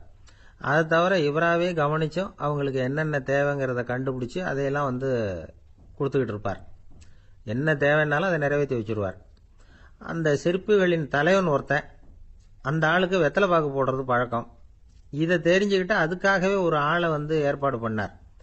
வேணுங்கிறப்போலாம் நீ வெத்தலை சீவல் மடிச்சு கொடுக்க வேண்டியது உன் வேலை அப்படின்னு ஒருத்தனை ஏற்பாடு பண்ணிட்டார். இப்படியெல்லாம் செஞ்சதும் அவங்களுக்கும் ரொம்ப உற்சாகம். ரொம்ப பொறுப்பாக சிற்ப வேலைகளை செஞ்சுக்கிட்டு இருக்கிறாங்க. ஒரு நாள் என்னாச்சு தெரியுமா? அந்த சிற்பிகளின் தலைவன் ரொம்ப நுணுக்கமாக ஒரு வேலையை செஞ்சுக்கிட்டு இருக்கிறான். சாரம் போட்டு அது மேலே படுத்துக்கிட்டு அண்ணாந்து பார்த்து உச்சியில் நுணுக்கமான சிற்பங்களை உருவாக்கிக்கிட்டு இருக்கான். சிற்பியின் கவனம் செதறப்படாதுங்கிறதுனால இவர் மெதுவாக சத்தம் போடாமல் கிட்ட போய் நின்று அதை கவனிச்சுக்கிட்டு இருக்கிறார். அந்த சிற்பி வழக்கம் போல வெத்தலை பாக்குக்காக இடது கையை கீழே நீட்டினான். அந்த சமயம் பார்த்து அவருக்கு தாம்பூலம் கொடுக்கறவன் அங்கே இல்லை, எங்கேயோ போயிருக்கிறான். அண்ணாமலை ரெட்டியார் என்ன பண்ணார் தெரியுமா? தனக்காக கொடுக்கப்பட்ட தாம்பூலத்தை வாங்கி சிற்பியின் கையில் கொடுக்கறார். அவன் வாங்கி போட்டுக்கிட்டான். இது என்ன இன்னைக்கு வெத்தலை சீவல் வேற மாதிரி இருக்குது, வாசனை தாம்பூலமாக இருக்குது அப்படின்னு யோசனை பண்ணிட்டு கீழே திரும்பி பார்க்குறார். பார்த்தா ரெட்டியார் மறுபடியும் சிற்பி கை நீட்டும் பொழுது கொடுக்கறதுக்காக தாம்பூலத்தை மடித்து வாங்கி வச்சுக்கிட்டு தயாராக நிற்கிறார். சிற்பிக்கு அதிர்ச்சி. உடனே பொத்துன்னு கீழே குதிச்சான். ஐயா, என்ன இது நீங்களா அப்படின்னா. இவர் சொன்னார், நான் ஒன்றும் தப்பு பண்ணலையே, உன்னுடைய கை புண்ணியம் செஞ்ச கை, கோயில் கட்டுற கை, அந்த கைக்கு தாம்பூலம் கொடுக்கறதுல என்ன தப்பு அப்படின்னாராம். ஏற்கனவே பஞ்சத்தில் அடிபட்டு வந்த எங்களை நீங்க ஆதரிச்சதே பெரிய விஷயம். இந்த செயல் என்ன ஒரு பெரிய கடனாளி ஆகிவிட்டது. ஐயா, எங்களுக்கு உணவு உடை இதை மட்டும் நீங்க கொடுத்தா போதும், ஊதியம்னு எதுவும் வாங்க மாட்டோம் அப்படின்னு நானா. அந்த சிற்பி எவ்வளவோ வற்புறுத்தியும் எதுவும் வாங்கிக்கலையாம். இந்த செய்தியை தமிழ் தாத்தா டாக்டர் ஊவேசா சொல்லியிருக்கிறார். அந்த காலத்தில் எப்படிப்பட்டவங்கெல்லாம் வாழ்ந்திருக்கிறாங்க பாருங்க. இந்த காலத்தில் ஒருத்தர் கோவில் கட்டினார், வேலை செய்கிற எல்லாருக்கும் சாப்பாடு போடுவார். சிற்ப வேலை செஞ்சுட்டு சாப்பிட வர்ற ஒவ்வொருத்தர் கையையும் அன்பா பிடிச்சு முத்தம் கொடுத்து உள்ளே அனுப்புவார். அந்த கைகளுக்கு நீங்க கொடுக்குற மரியாதையாது அப்படின்னு கேட்டாங்க. அடா, அது இல்லைங்க, ஏற்கனவே முதல் பந்தியில சாப்பிட வந்தவன் மறுபடியும் வர்றானான்னு கண்டுபிடிக்கிறதுக்காக கையை பிடிச்சி மோந்து பார்க்கறேன் அப்படின்னாராம் அவர். அரேபிய நாடு, அங்க ஒரு ஆட்சி தலைவர். அரேபிய நாட்டு ஆட்சி பொறுப்பை ஏத்துக்கிட்டவர். அவர் ஆட்சி பொறுப்பை ஏத்துக்கிட்ட பிறகு ஒரு நாள் ஒரு தெருவில் நடந்து போய்கிட்டு இருந்தார். அவர் தோளில் ஒரு பெரிய துணி மூட்டை, அதை சுமந்துக்கிட்டு கடத்தெருவை நோக்கி அவர் போய்கிட்டு இருக்கிறார். வழியில் அவரை சந்திச்சார் உமர். அவர் கேட்டார், கலீஃபா அவர்களே, எங்க புறப்பட்டுட்டீங்க அப்படின்னு கேட்டார். கலீஃபான்னா ஆட்சி தலைவர்னு அர்த்தம். இதுக்கு அவர் சொன்னார், நான் துணி வணிகம் செய்யறவன், அதனால துணி வியாபாரம் செய்யறதுக்காக போயிட்டு இருக்கிறேன்னார். நீங்க இப்போ இந்த நாட்டுக்கு ஆட்சி தலைவர், ஆட்சி பொறுப்புல இருக்கிறீங்க, நீங்க வியாபாரம் செய்ய போட்டா அரசு பணிகளை செய்யறது யாரு அப்படின்னு கேட்டார் அவர். நான் அரசு பணிகளை மட்டுமே செஞ்சுக்கிட்டு இருந்தா என் குடும்பத்தை காப்பாத்துறது யாரு அப்படின்னு கேட்டார் அவர். இப்படி கேட்டவர் யார் தெரியுமா? அவர் தான் அபூபக்கர், இறை தூதர் முகமது அவர்களுக்கு பிறகு கலீஃபாவாக தேர்ந்தெடுக்கப்பட்டவர். அப்போலாம் ஆட்சி தலைவர்களுக்கு சம்பளம்னு எதுவும் கிடையாது. இந்த பிரச்சனையை எப்படி தீர்க்கிறதுன்னு யோசனை பண்ணார் உமர். அபு உபைதா அவர்கள்கிட்ட அழைச்சிட்டு போனார். அவர் யாருன்னா, அவர் தான் பொது நிதி கருவூலத்தின் பொறுப்பாளர். அவர்கிட்ட பிரச்சனையை சொன்னார். இது மாதிரி ஆட்சி தலைவருக்கு பொது நிதியிலிருந்து ஊதியம் அளிக்க முடியுமான்னு கேட்டார். பொது நிதி விதிகளின்படி அதுக்கு சாத்தியம் இல்லைன்னு சொல்லிவிட்டாரு அவரு. சரி, வேற ஏதாவது வழி இருக்குதான்னு கேட்டார் உமர். அபு உபைதா கொஞ்சம் யோசனை பண்ணி பார்த்தார். அப்புறமா சொன்னார், மக்காவிலிருந்து மதீனாவுக்கு குடிபெயர்ந்து வந்த அகதிகளுக்கு நிதி உதவி அளிக்கிறதுக்கு விதிகள்ல இடம் இருக்கு. அப்படி பார்த்தா அபூபக்கரும் அகதி தானே, அதனால எல்லா அகதிகளுக்கும் கொடுக்கறது மாதிரியே அவருக்கும் ஒரு தொகை அளிக்கலாம்னார். கலீஃபா அபூபக்கருக்கு இந்த அகதி உதவி தொகையைத்தான் கொடுத்துட்டு வந்தாங்களாம். குடும்ப செலவுக்கு அது போதுமானதா இல்ல. இருந்தாலும் கலீஃபாங்கிறதுக்காக மற்ற அகதிகளை விட அதிகமா தொகையை பெற அவர் விரும்பல. மார்பு பக்கம் கிழிஞ்சிருந்த ஒரு மேலாடையை தான் அவர் அணிஞ்சிருந்தார். அவருடைய துணைவியார் அஸ்மா, அவங்க ஒரு நாள் தேன் அருந்த ஆசையா இருக்குன்னாங்களாம். நமக்கு கிடைக்கிற ஊதியம் குடும்ப செலவுக்கே போதுமானதா இல்லையே, இந்த நிலையில தேன் வாங்கறதுக்கு காசுக்கு நான் எங்க போவேன் இருக்காரு அவரு. கொஞ்ச நாள் கழிச்சு அவங்க ஒரு தொகையை அவர்கிட்ட கொடுத்து தேன் வாங்கிட்டு வர சொன்னாங்களாம். இவருக்கு ஆச்சரியம், ஏது இந்த பணம்னு கேட்டிருக்காரு. நீங்க தினமும் குடும்ப செலவுக்காக கொடுத்துக்கிட்டு வந்த பணத்துல கொஞ்சம் கொஞ்சமா மிச்சப்படுத்தி வச்சேன்னாங்களாம். அபூபக்கர் அந்த பணத்தை எடுத்துக்கிட்டு நேரா பொது நிதி கருவூல பொறுப்பாளர்கிட்ட போனார். இந்த பணத்தை பொது நிதியில சேர்த்துருங்க, இது அதிகப்படியா எனக்கு தரப்பட்டு வந்த ஊதியம், அடுத்த மாசத்துல இருந்து இந்த தொகையை குறைச்சுங்கன்னு வேற சொல்லிவிட்டாராம். பசியை தணிக்க தேவையான அளவு உணவு, ஒரு ஜோடி உடை, இதை தவிர கூடுதலா மக்கள் பொது நிதியிலிருந்து வாங்கிக்கிறதுக்கு என் குடும்பத்தாருக்கு உரிமை இல்லை அப்படின்னு சொல்லி கண்டிப்பா சொல்லிவிட்டாராம். அவர் வாங்கிட்டு வந்த இந்த குறைந்த ஊதியம் கூட அவர் மனசை உறுத்திக்கிட்டே இருந்தது. கடைசி நேரம் அவர் தம்முடைய மகள் ஆயிஷா அவர்களை அழைச்சார். மகளே, இதுவரைக்கும் பொது நிதியிலிருந்து நான் வாங்கிட்டு வந்த தொகை என்னுடைய இதயத்துல பாரமா அழுத்திக்கிட்டு இருக்கு. என் தோட்டத்தை வித்து அதுல வர்ற பணத்திலிருந்து நான் இதுவரைக்கும் வாங்கிட்டு வந்த ஊதிய தொகையை கணக்கு போட்டு பொது நிதியில சேர்த்து விடு அப்படின்னாராம். பதவி ஏற்கிறதுக்கு முன்னாடி தன்கிட்ட இருந்ததை விட இப்ப கூடுதலா என்ன சொத்து இருக்குன்னு பார்த்திருக்கார். ஒரு ஒட்டகம், ஒரு கோப்பை, ஒரு பணியாள், இதையும் அடுத்தபடியா கலீஃபாவா வர்றவர்கிட்ட ஒப்படைச்சிருங்க அப்படின்னு விட்டாராம். அதே மாதிரி அடுத்து வந்த உமர் கிட்ட ஒப்படைச்சாங்க. அப்போ உமர் சொன்னாராம், அபூபக்கரே, இந்த முன்மாதிரியால உங்களுக்கு பிறகு இந்த ஆட்சி பொறுப்பை ஏற்கிறவர்களை பெரும் நெருக்கடிக்கு ஆளாகி விட்டீங்க அப்படின்னு சொல்லி ரொம்ப கண் கலங்கினாராம். கடைசியா அபூபக்கர் தன்னுடைய குடும்பத்தாருக்கு விட்டு சென்ற சொத்து ஒரு படுக்கை விரிப்பு, ஒரு போர்வை, அவ்வளவுதான். இது சிந்திக்க வேண்டிய ஒரு செய்தி. ஒரு ஊர்ல ஒரு மன்னர் இருந்தாராம். அமைச்சர் அவர்கிட்ட சொன்னாராம், மன்னா, நம்ம ராஜ்யத்துல இனிமே லஞ்ச ஊழலே இருக்காதுன்னாராம். ஆஹா, அப்படின்னா ஊழல் பேர் வழிகளை எல்லாம் நாடு கடத்தியாச்சா அப்படின்னு கேட்டிருக்காரு மன்னர். இதுக்கு அவரு, அப்படி இல்லைங்க, இனிமே கொடுக்கறதுக்கு ஜனங்கள் கிட்ட பணமே இல்ல, பிரம்மத்தை அறிந்தவன் பிரம்மமாகறான் அப்படின்னு ஒரு பெரியவர் பேசினார் ஒரு கோவில்ல. தைத்திரிய உபனிஷத்து அப்படி சொல்லுதான். இதை கேட்கும் பொழுது நமக்கு ஒரு சந்தேகம் வரும். அது எப்படி? பிரம்மத்தை அறிந்தவன் பிரம்மமாகறான்னா சிங்கத்தை அறிந்தவன் சிங்கமாகறானா, தோசையை அறிந்தவன் தோசை ஆகிறானா? இப்படிப்பட்ட சந்தேகம் நமக்கு வர்றதுல ஒன்றும் ஆச்சரியம் இல்லை, இது இயற்கை. இதுக்கும் அந்த பெரியவரே பதில் சொல்றார். சிங்கம் வேற, நாம வேற. அதனால சிங்கத்தை அறிந்தவன் சிங்கமாக மாட்டான். ஆனா பிரம்மம் வேற, நாம வேற இல்லை. அதனால பிரம்மத்தை அறிந்தவன் பிரம்மமாகறான் அப்படிங்கிறது அவரோட விளக்கம். மனிதன் அவன்தான் தான் பிரம்மங்கிறது தெரியாதனால தான் அதை வேற எங்கேயோ தேடிட்டு இருக்கிறான். கடைசியில் அது தான் தாங்கிறது புரிஞ்சுக்கிற பொழுது அவன் பிரம்மம் ஆயிடுறான். இதை விளக்கறதுக்கு ஒரு உபநிஷத்து கதையே இருக்கு. நமக்கு தெரிஞ்ச கதை தான், ஆனால் அதை வேற விதமான அர்த்தத்தில் விளையாட்டா சொல்லிட்டு இருக்கிறோம். ஒரு சமயம் ஒரு 10 நண்பர்கள் ஒரு காட்டு வழியா போயிட்டு இருக்கிறாங்க. குறுக்க ஒரு நதி, அதை கடந்து அடுத்த பக்கம் போகணும். எல்லாரும் ஒரு வழியா கடந்து அடுத்த கரைக்கு போய் சேர்ந்துட்டாங்க. அங்க போய் சேர்ந்ததுக்கு அப்புறம் எல்லாரும் பத்திரமா சேர்ந்துட்டோமா அப்படின்னு தெரிஞ்சுக்கிறதுக்காக எண்ணி பார்க்கறான் அந்த கூட்டத்து தலைவன். அவங்க மொத்தம் 10 பேர். ஆனா அவன் எண்ணி பார்க்கறப்போ 9 தான் வருது. ஏன்னா அவன் தன்னை விட்டுட்டான். எதிரில் நிக்கிறவங்கள மட்டுமே எண்றான். ஐயோ, 10வது ஆள் எங்கேங்கிறான், பதறான்.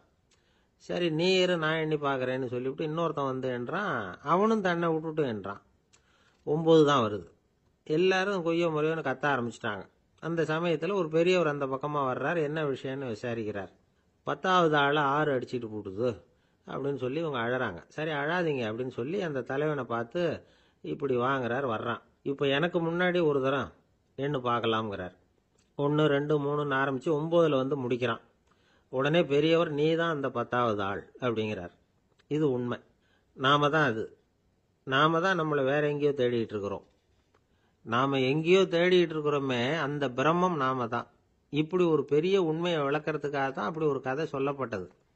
ஆனா அதை நாம வேற விதமா வேடிக்கையா உபயோகப்படுத்திக்கிட்டு இருக்கிறோம். எப்படி தெரியுமா? ஒரு ஆத்தங்கரையில ஒரு 10 பேர் முழிச்சுக்கிட்டே நின்றுட்டு இருந்தாங்களாம். அந்த பக்கமா வந்த ஒருத்தன், ஏன் இப்படி முழிச்சுக்கிட்டு நிக்கிறீங்கன்னு கேட்டிருக்கிறான். எங்களுக்கு நீச்சல் தெரியாது, நாங்கெல்லாம் அடுத்த கரைக்கு போய் சேரணும் அப்படின்னு நாங்களாம். சரி, நான் கொண்டுட்டு போய் விடுறேன். எல்லாரும் அக்கறைக்கு போய் சேர்ந்த உடனே ஆளுக்கு ₹1 வீதமா மொத்தம் ₹10 எனக்கு கொடுக்கணும் அப்படின்னு இருக்கான் இவன். சரின்னு ஒத்துக்கிட்டாங்க. இவன் ஒவ்வொருத்தரா கையை பிடிச்சி மெதுவா ஆத்துல இறக்கி அழைச்சிட்டு போயிட்டான். 9 பேரை கரை சேர்த்துட்டான். 10வது ஆள் பாதி ஆத்துல போயிட்டு இருக்கிறப்ப திடீர்னு வெள்ளம் வந்துட்டுது. புடி நழுவி போச்சு. கையை விட்டுட்டான். வெள்ளம் அடிச்சிட்டு போட்டுது.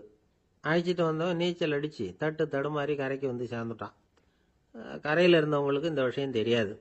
இருந்தாலும் இவன் உடம்பு பூரா நனைஞ்சி கொஞ்சம் அதிகமாகவும் மூச்சு வாங்க நின்றுக்கிட்டு இருந்தானா, ஏங்க ஏன் இப்படி மூச்சு வாங்குது, என்ன விஷயம் அப்படின்னு கேட்டாங்களாம். அதுக்கு இவன் கொஞ்சமாக அலட்டிக்காம சொன்னானா, வேற ஒன்றும் இல்லை, நீங்கள் கொடுக்க வேண்டிய 10 ரூபாயில் 1 ரூபா குறைஞ்சி போச்சு, அவ்வளவுதான் அப்படின்னா. இந்த உலகத்தில் தான் மட்டும் வாழ்ந்தா போதும் அப்படின்னு நினைக்கிறவங்க உண்டு. தானும் வாழணும், அடுத்தவங்களும் வாழணும் அப்படின்னு நினைக்கிறவங்களும் உண்டு. முதல்ல சொன்ன வகையை சேர்ந்த மனிதர்கள் எப்படி தெரியுமா? எப்படியாவது தான் மட்டும் வாழ்ந்தால் போதுங்கிற நினைப்பு தான் எப்பவும் அவங்களுக்கு இருக்கும். தங்களுடைய வளர்ச்சிக்கு எது தடையா இருந்தாலும் சரி, யார் தடையா இருந்தாலும் சரி, அதை அழிச்சுட்டு தான் மறுவேலை பார்ப்பாங்க. அவங்கெல்லாம் பாவ காரியங்களுக்கு தயங்குறதே இல்லை. அப்படிப்பட்ட வாழ்க்கை அவங்களுக்கே இடைஞ்சல அமைஞ்சு விடுறது உண்டு. அதை விளக்கறதுக்கு ஒரு கதையும் உண்டு. ஒரு ஊர்ல அப்படிப்பட்ட ஆள் ஒருத்தன் இருந்திருக்கான். நிறைய பாவங்களை செஞ்சவன். அதன் காரணமா நரகப்படுகுழியில விழுந்துட்டான். நரகப்படுகுழிங்கிறது ஒரு பெரிய கிணறு மாதிரி. ஏற்கனவே பாவம் செஞ்சவங்க நிறைய பேர் அதில் விழுந்து கிடக்குறாங்க. உள்ள ஏகப்பட்ட சத்தம், எல்லாம் அந்த பாவாத்மாக்கள் போடுற சத்தம். இப்போ விழுந்தானே, இவனும் சத்தம் போட்டான். இவன் போடுற சத்தம் கொஞ்சம் அதிகமாக கேட்டுது, விழுந்தது. இந்த கிணத்துக்கு பக்கத்தில் புத்தர் உட்கார்ந்துருக்கிறார். அவர் காதில் இவன் போடுற சத்தம் விழுந்தது. உடனே அந்த கிணத்தடிக்கு போனார், குனிஞ்சு பார்த்தார். சாமி என்னை காப்பாத்துங்க அப்படின்னு கத்தனான் இவன். புத்தர் அவனை கொஞ்சம் கவனிச்சு பார்த்தார். மனித சமுதாயத்துக்கு அவன் என்னென்ன கெடுதல் பண்ணியிருக்கிறாங்கிற விவரம்லாம் அவர் மனக்கண்ணில் தெரிஞ்சது. அவருக்கு எல்லாம் புரிஞ்சு போச்சு. இருந்தாலும் அவனை காப்பாத்துறதுக்கு ஏதாவது வழி உண்டா அப்படின்னு யோசிச்சார். அவன் தன்னுடைய வாழ்நாளில் ஏதாவது நல்லது செஞ்சிருக்கானா அப்படின்னு பார்த்தார். ஒரே ஒரு சமயம் அவன் தன்னுடைய காலடியில மிதிபட இருந்த சிலந்தியை மிதிக்காமல் தாண்டி போயிருக்கிறான். இந்த ஒரு காரியத்துக்காக அவனை கரையேற்ற முடியுமா அப்படின்னு நினைச்சார். அவ்வளவுதான்.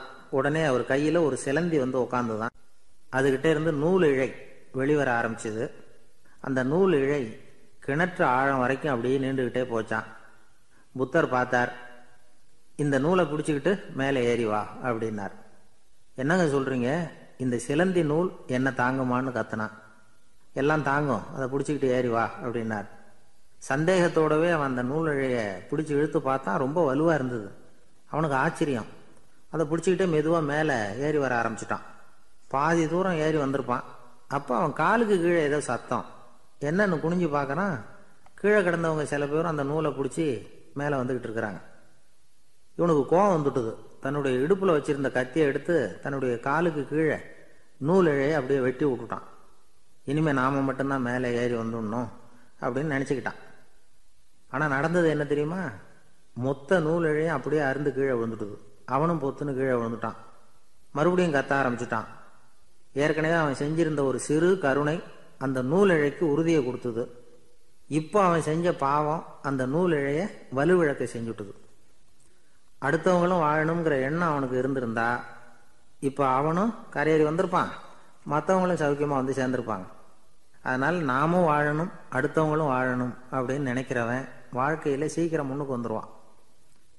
ஒருத்தன் ஒரு டாக்டர் கிட்ட போனான், மருந்து வாங்கினான். வாங்கி கொண்டாந்து பேசாம வச்சுட்டான், சாப்பிடல. அப்புறம் எதுக்காக அப்பா போய் அவர்கிட்ட மருந்து வாங்கினேன் அப்படின்னு கேட்டாங்க. டாக்டர் வாழணும் இல்லையா, அதனாலதான் அப்படின்னா. அவர் கொடுத்த மருந்தை நீ ஏன் சாப்பிடல அப்புறம் அப்படின்னு கேட்டாங்க. நான் வாழணும் இல்லையா, அதுக்காக தான் அப்படின்னா. ஒரு ஊர்ல ஒரு ஆள் இருந்தான். அவனுக்கு வெளிநாட்டுக்கு போகணும்னு ஆசை. ஆனா அவனுக்கு எந்த மொழியும் தெரியாது. இருந்தாலும் சமாளிச்சுக்கலாம்னு முடிவு பண்ணிட்டு கிளம்பிட்டான். ஏதோ ஒரு தேசத்துக்கு போய் சேர்ந்தான்.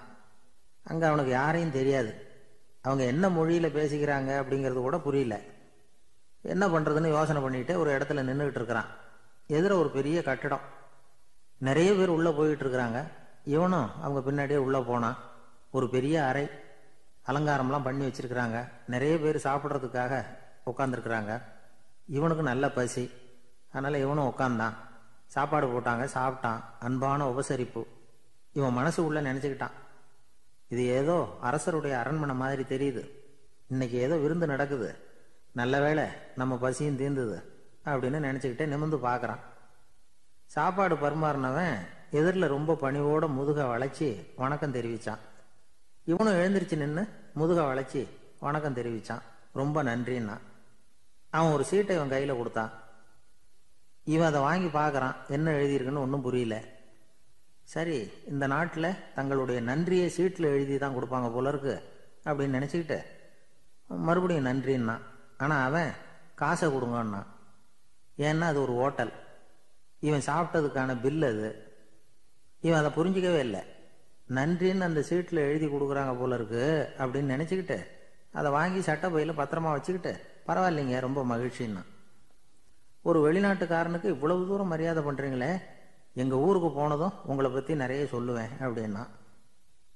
இவன் என்ன சொல்கிறான்னு அவனுக்கு புரியல. இவனை பிடிச்சி அழைச்சிட்டு போய் முதலாளி முன்னாடி நிறுத்தினான்.